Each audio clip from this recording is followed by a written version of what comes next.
Hi, this is Silas, and I am doing a quick video talking about my Changeling cube, talking about updates that I'm making from the Final Fantasy set. Wanted to talk about some of my thoughts about the cards that could go into this set, that are on theme, and what's making the cut, what's not. Um,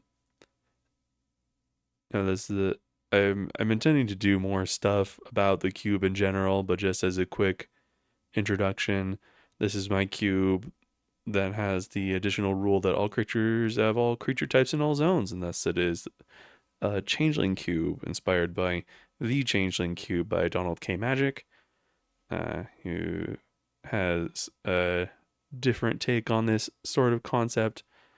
Um, but yeah, let's get into it. Let's take a look at what Final Fantasy has to offer.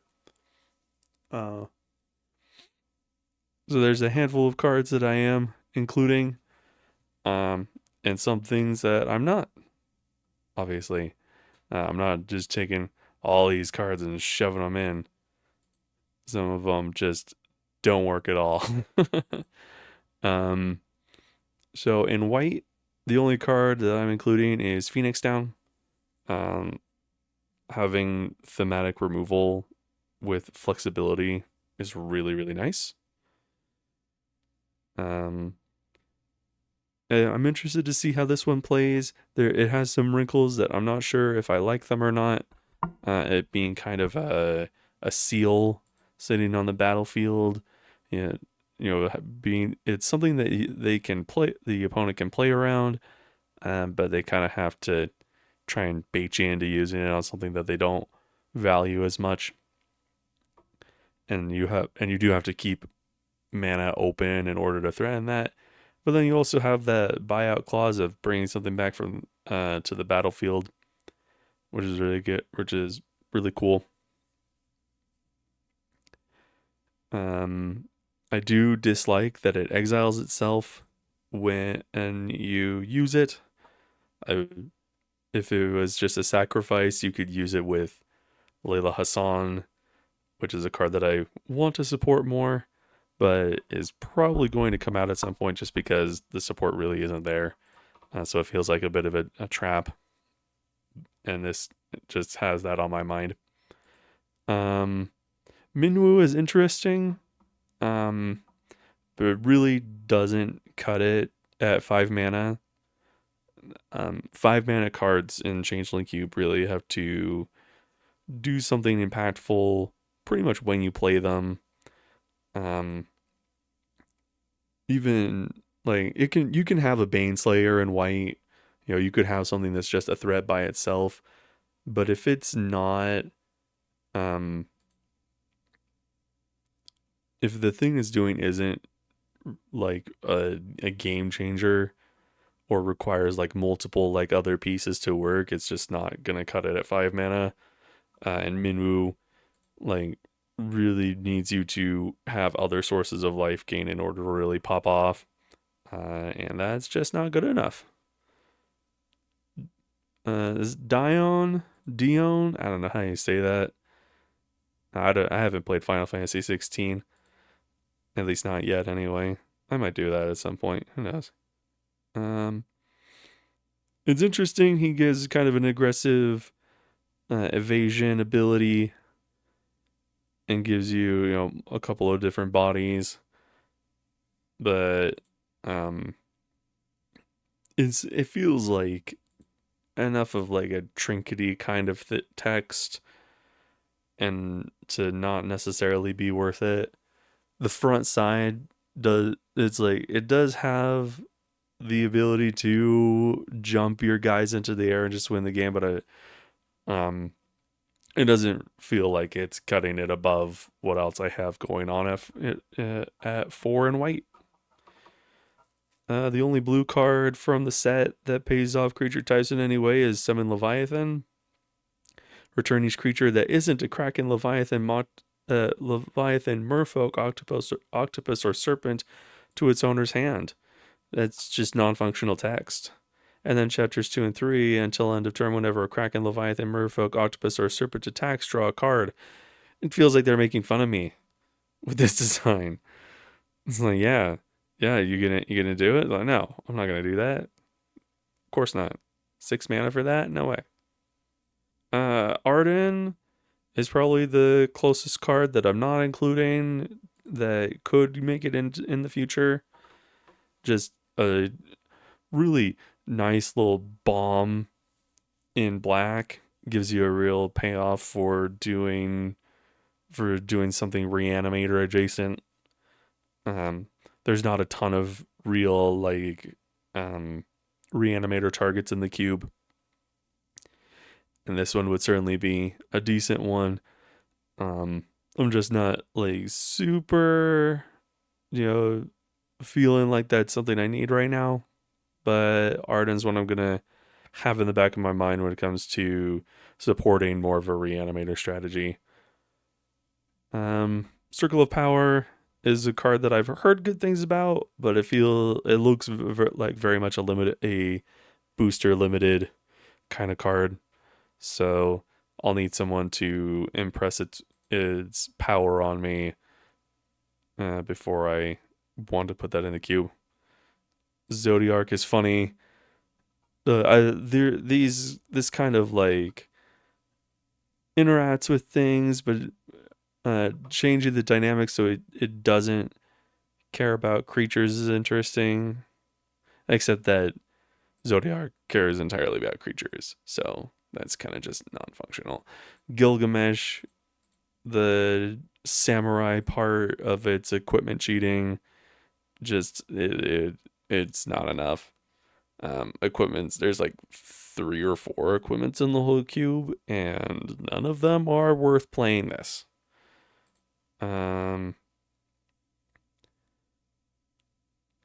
Summon Esperama. This creature deals damage equal to the number of non-creature non-land cards in your graveyard to target creature an opponent controls. And then Wizard Boost, just not impactful enough. 4s in red are especially cracked. This is the mana cost for Pyroglyph. Vaughn. Whenever one or more scouts, pirates, and or rogues you control deal combat damage to a player, exile the top card of that player's library. Okay. I know I've read this card, but it's just one of those blocks of text that just does not stick in my brain. Um, it's, it's neat. Stealing works a lot better in this environment than it does in other places, but the bar for red cards is really high. Red is to Changeling Cube as blue is to Vintage Cube, where the color just kind of has the sort of predominant sort of place in the cube. And this, like, it has some stuff going for it. If I make an initiative to try and depower red in at some point, this is a card I'll have on my mind, and this could very easily make it the into one of the modules that I'm intending to build. Okay, here's another card that's actually in the cube, Bart's and Boko. This card is awesome. Moonlight Hunt on a body. Moonlight Hunt is the werewolf, 1 in a green instant. All of your creatures deal damage equal to their power to target creature. This is that, but it's on a creature. It doesn't include itself in the bite part. But it is like, I love the like random tribal affinity stuff. Birds in this set. The Chocobo stuff is so cracked. Like, green has some stuff. We'll be getting into it. We're spending more time on green than on any other color. Barks and Boko, awesome. This card is great. I can't wait to include it. I tried more than for most of the other cards to try and find a place for Kina. Having like Ku as a creature type is funny. Um, and I do like this effect of turning tokens into more tokens, turning token generation into additional tokens. That's an effect that is good. But I couldn't really find a way to slot it in, and the actual like tribal payoff here is just so narrow. Putting counters on itself is just like, eh. It didn't feel in the spirit of the cube to include this card really. Um, Saz, I like Saz as a character. Final Fantasy 13 is probably my favorite. It's is it. I'm a Final Fantasy 13 enjoyer. This art though is this art is so bad. This is not a flattering look for Saz. I'm sorry, it's just not. And Saz does not do enough for 4 mana. Like tutoring is nice. Having the optionality of finding a land is nice, though. At 4 mana, you're kind of past that point. Interacting with counters is interesting, but it's definitely it feels like it does a little too little. Like it does have some immediate value, but it doesn't feel like enough to justify itself there. The next 3 cards are all in the cube. Side quest Raise a Chocobo. This is when in a green enchantment, when it enters, you get a Chocobo token, which is a 2/2 that with landfall +1/+0 until end of turn. Which is an interesting sort of stat line. It's an interesting combination of abilities. It's effectively a 3/2 most of the time, especially early. In your average play patterns, if you're not like building around the landfall side of it, it's occasionally attacks as a 3/2 but blocks as a 2/2, which is interesting. It's an interesting stat line. And so you get 2 permanents, you get an enchantment and a creature, which is neat. There are things that can be helpful for. And then the other clauses at the beginning of your first main phase, if you control 4 more birds, transform this enchantment into Black Chocobo. Ooh. When his permanent transforms into Black Chocobo, search for a land card, put it on the battlefield, tap, and shuffle. And that's just transform, right? Yeah, you don't have to worry about exiling and coming back to this. So it's effectively has haste. Transform an enchantment directly into a creature. And then landfall whenever land you control enters. Birds you control get +1/+0 until end of turn. And at that point, you've already established a board, so that matters a lot. You're effectively getting like +4/+0. No, +5/+0 because it affects itself. That's really cool. It's like with the Chocobo token, the Chocobo token that it makes, we'll be getting +2/+0 off of this. So it's a nice little like aggressive card that encourages going wide in green, which is really neat. 2 drops in green are kind of there's a lot of ramp, which this does help with to an extent. Like it encourages you to play like just put any dorks you can on the board, and so mana dorks help you play more mana dorks, and so in a way, this is Craterhoof Behemoth, obviously. So yeah, that should be fun. I don't know if it's like especially powerful, but I think it plays into things that green likes. The only downside is that it is not itself a creature spell, which I'm fine with. I think putting more power, putting more stuff into valuing non-creature spells is nice. Torgal. Torgal looks awesome. I love the weird, like, dual tribal stuff in this cube, because it always does funky things. Whenever you cast your first human creature spell each turn, that creature enters with an additional +1/+1 counter on it for each dog and or wolf you control. So, this won't count the creature that enters. Like, you cast the spell, when it enters with counters for all of your other stuff, but it won't include itself because it's not technically in the zone. It's not on the battlefield when the counting is being done. And it's also just an any color mana dork, which is neat. I like that. I like any color mana dorks. Especially ones that don't have like a tribal filter. Like there's a couple of dorks in the cube that, you know, that have limitations on how you can spend that mana. And um it's not a thing that I love. So, but I like so somebody Roxy on the Discord server, the custom Magic Discord server, compared this to Giada, and I like that because Giada is busted. That's why she's not in the cube. And this is like toned down in a big way, but has a similar sort of structure to it, and is in the appropriate color for those abilities. So yeah, Torgal's cool. We like Torgal. And then the super mega chase card of the set, Traveling Chocobo.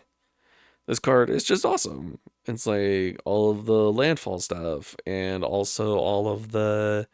And this is like Realm Walker on steroids, right? This is your Realm Walker on drugs.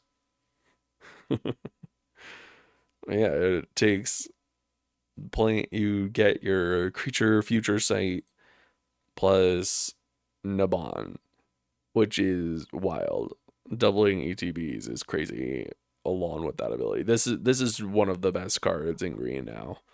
And like that it's not even close. This is like would easily see that this is a top 20 card in the cube now, which is fantastic. I expect this to be not the one. I don't think this is equivalent to power, but I think it's like dang close. I think you could probably say I would say this is like a top 20 card in the cube now. Um, and it's awesome. It looks great. Yeah. The funny thing about the the subtle landfall theme in the Chocobo cards, is that it's actually the cube as it exists now. Doesn't really support it. We don't have fetch lands.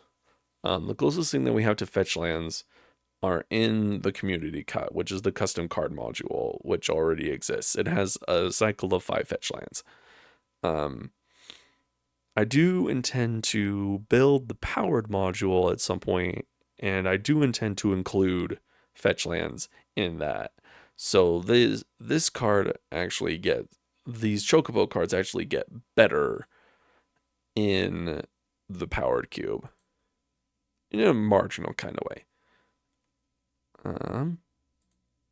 So that puts us into multicolored. Not a ton to say here. Sid is hyper busted. Not going in the cube. Absolutely not. Maybe in the powered module. Probably in the powered module, actually. But, like, holy smokes. It is just hyper busted. Absolutely not. Kuja is interesting. You get a pseudo gutter snipe, like half a gutter snipe, which is interesting. It's an interesting thing to have be the tribal theme for wizards. And then you get a uh one-sided Furnace of Wrath on the other side, which is very neat. Um Black red. Well, just gold cards in general are extremely competitive. Um yeah, gold cards in general are extremely competitive in Changeling Cube. The slots are just extremely tight. And um as cool as this card is, black red in particular is really stacked.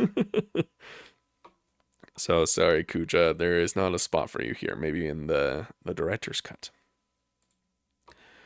We'll come back to Genova in a second. We're running Genova. But Gat, King of the Dwarves. He's all about equipment. We don't care about equipment. Choco Seeker of Paradise. If 2-color gold cards are tight, 3-color gold cards are even more so, and this just doesn't compare to Bernard. Bernard makes this look bad. It's neat.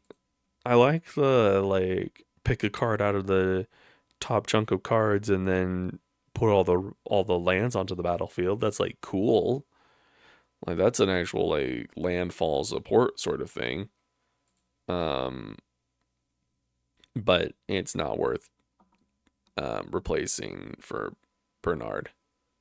Bernard's just too good. We're running Genova. Genova's sweet.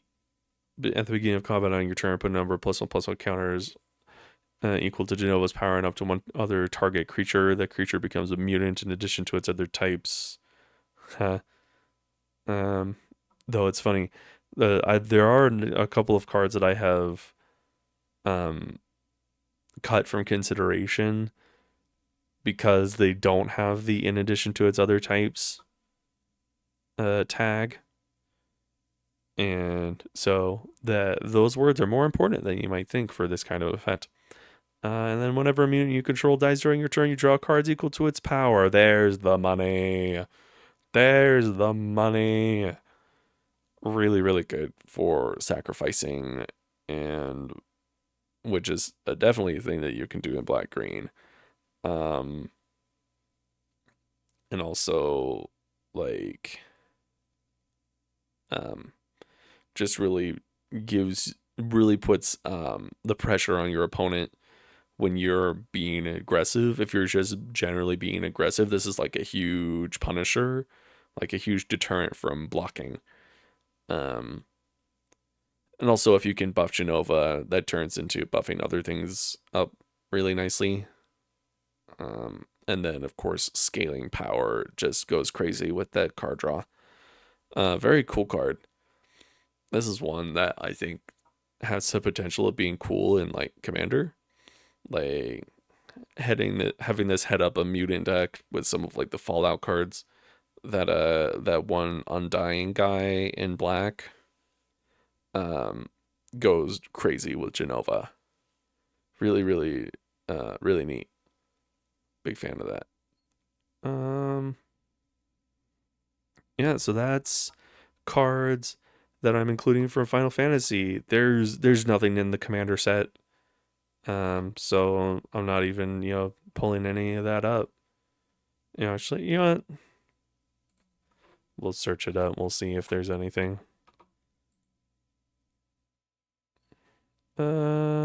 Non-assassin. Oh, I guess. Oh, okay. Okay. There's more stuff here than I thought. Oh, minus is reprint. Get out here. Okay, so there's a couple of things. I guess I can talk about them. Um, let's see. This one's non-assassin, so that doesn't even count.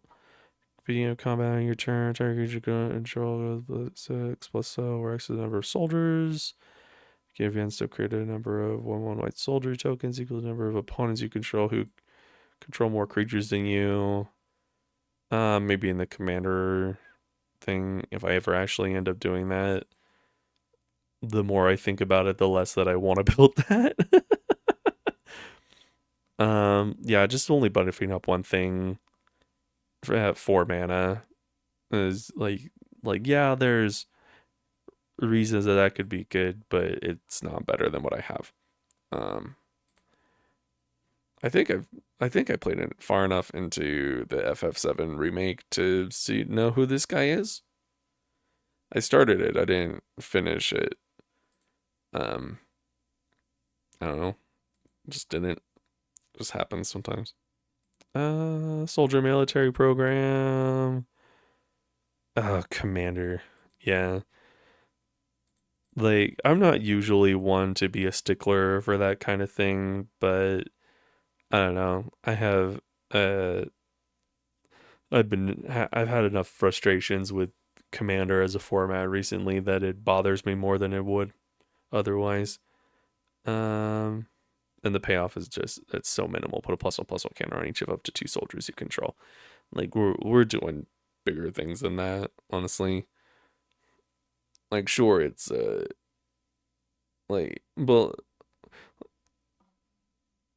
like, yeah, if I this getting to choose both if you have a commander is interesting for the for a potentially commander-oriented module, which again may or may not actually happen.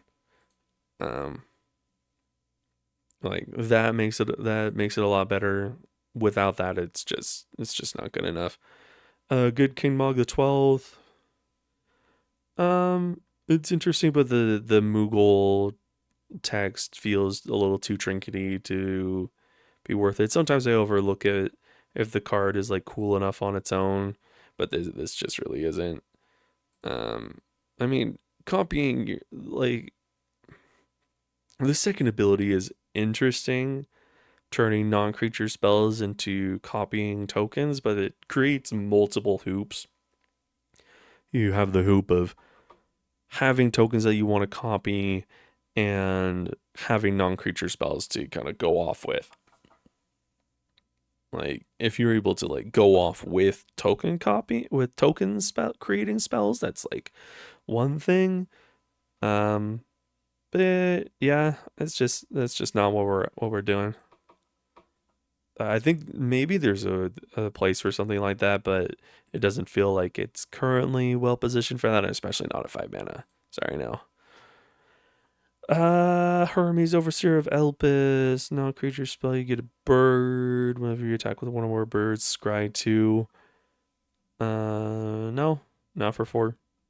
Sorry. Yeah, I think I would want maybe a 3 mana. This card would be interesting. Yeah. I just don't think it like beats out what we've got. Actually, let's take a look here. 1 4 Wing Splicer and Spectral Arcanist. Eh, yeah, well, like, I don't know. I guess I can keep this card in mind at some point. Interceptor, Menace Lord.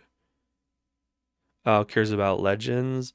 I don't love, like, there's incentives to make legends be a sort of pseudo tribal deck existing within the cube, but I don't love that idea when I've had the issue of that kind of thing, a thing that looks like it's tribal, but it's not, cause issues in the past. I've had people confuse artifact creatures as participating in the changeling rules, and they don't. So I'm wary of that kind of thing happening with legendaries. And the more enfranchised you are, the less you are likely to mess that up. But not everybody that I play this with is super enfranchised, so those kinds of errors can happen. So that's the thing that I try to avoid. Barrett. Whenever you get an equipment, you get a 2/2 rebel. Not great. And then you can attach equipment to rebels. Okay, yeah, no. Yeah. Uh, Counters from non-creature spells. Beginning of your second main phase, you draw X cards, lose X life. Works as the number of opponents who were dealt combat damage by this guy or a dragon. Yeah, it doesn't scale well enough. Cole, like, it doesn't do enough in one-on-one. Mog, Moogle Warrior. Beginning of your end step, each player may discard a card. Each player who discarded a card this way draws a card. Okay. If a creature card was discarded this way, you created 1/2 Moogle with lifelink. Okay, the when a creature card is discarded this way, put a plus 1 counter on each Moogle you control. That's an interesting little game there. If I do a multiplayer focused module, I would probably include this card, or want to include this card anyway. I don't think it scales well enough. Let's see. Options are creature, you get a token, non-creature counters. Okay. So yeah, so it definitely punishes like discarding lands. Uh, Hmm. Yeah, it's definitely not better than what I have currently in Boros. Boros is another pretty stacked color combination. Um, it's interesting though. Yeah. Okay. That's what I have to say about that. And all right, now let's talk about. Well, there's two more ads that I'm doing. We'll talk about those while we talk about cuts. Okay. So our two ads are Devout Chaplain and Tuk Tuk Scrapper, because I realized that Artifact and Enchantment hate is low and feels like it gets lower over time. Um, but these cards are good. Devout Chaplain just really gets to get rid of stuff. The exile is really important. Um, and then Tuk Tuk Scrapper can actually is enough of a payoff for hating on opposing artifacts that I think there you could make a deck out of that with Kibo Tommy Prince, because he gives everybody artifacts and then you can blow them up with Tuk Tuk Scrapper. Fantastic. Uh okay, it doesn't enter tapped or anything. But then, it forces them to bin it if they don't want to get hit, and then you're still getting counters. You pair that with like Krenko Baron of Tin Street, and you can make tokens off of it. That's cool. I don't know. It feels like there might be something there that could be a fun, like artifact hate kind of deck, and then it punishes some of the better cards in the queue. Like Tuk Tuk Scrapper eats retrofitter tokens for breakfast. Love that. It comes along kind of late to the party, but at that if they play retrofitter on 1 and you play this on 4, yes, they're going to be ahead of you, but you can take out if they have enough 4/4s to you can just blow one of them up, and if you are have enough parity on the board, you can hit the retrofitter instead, which is neat. Um, and then it makes it heavily disincentivizes them from using the retrofitter if you blow up one of the 4/4s instead. Um, and you can just repeatedly do that. So this card has some really interesting like applications in a sort of meta way, um, which I think are potentially very good. I want to see this do something. Okay, cuts. One last job. Didn't hasn't been in for super long, but also hasn't done anything, and it's just priced a little too fairly for reanimation. Like at its best, it's 5 mana for a double zombify. Okay, yeah, and like sure, there's a little bit of flexibility that you can go down to 4. Oh wait, no. That is you can either pay 4 for zombify one thing or 6 mana for zombify two things. Yeah, that's just even worse. Yeah, this card really doesn't cut it. Um, I was wanting to give some incentives for Reanimator and White, but this just doesn't do that. Touch the Spirit Realm is a card I've been wanting to cover forever, just because it's not only a generic card, but it's also like not a particularly effective generic card. Yeah, there's some interest in the channel mode of Flicker versus being a removal spell, but like Flicker hasn't been that big of a deal, and we have better Flicker enablers. Might of the Meek. I was including this just to basically like, yeah, it's a cantrip in red. Um, give red something that seemed like a kind of a stapley kind of effect, but you just don't play this. You don't need to play this. Um, and like including it to water down red a little bit just didn't do anything. Intrepid Paleontologist is the cut for Torgal, cutting uh any color mana dork for another any color mana dork. Its upside is just not comparable. Sure, it's like card advantage, but like finality counters are kind of annoying for that sort of thing. It can be graveyard hate, but it's really expensive graveyard hate. And also the other one of the other 2-drop mana dorks in green also starts with Intrepid. So I'm not I'm glad to have that sort of name conflict out of the cube. Deep-Root Historian, just it's been in here for forever and it just never does anything. It's interesting, but it's not card advantage because you have to be discarding your lands. It's filtering, and like it gets interesting just because this is a singleton format. So recursion is always interesting in a singleton format, but this really just wasn't doing anything. Realm Walker similarly hasn't really been doing anything. It's doing more the Deeper Historian, but it is just so clearly outclassed by Traveling Chocobo. Oh gosh, promo version. I don't know why it defaults to this. I don't know why CubeCobra does this. CubeCobra, please do something about this if you ever see this. Please just let me have the normal version as by default. Please and thank you. Long List of the Ends.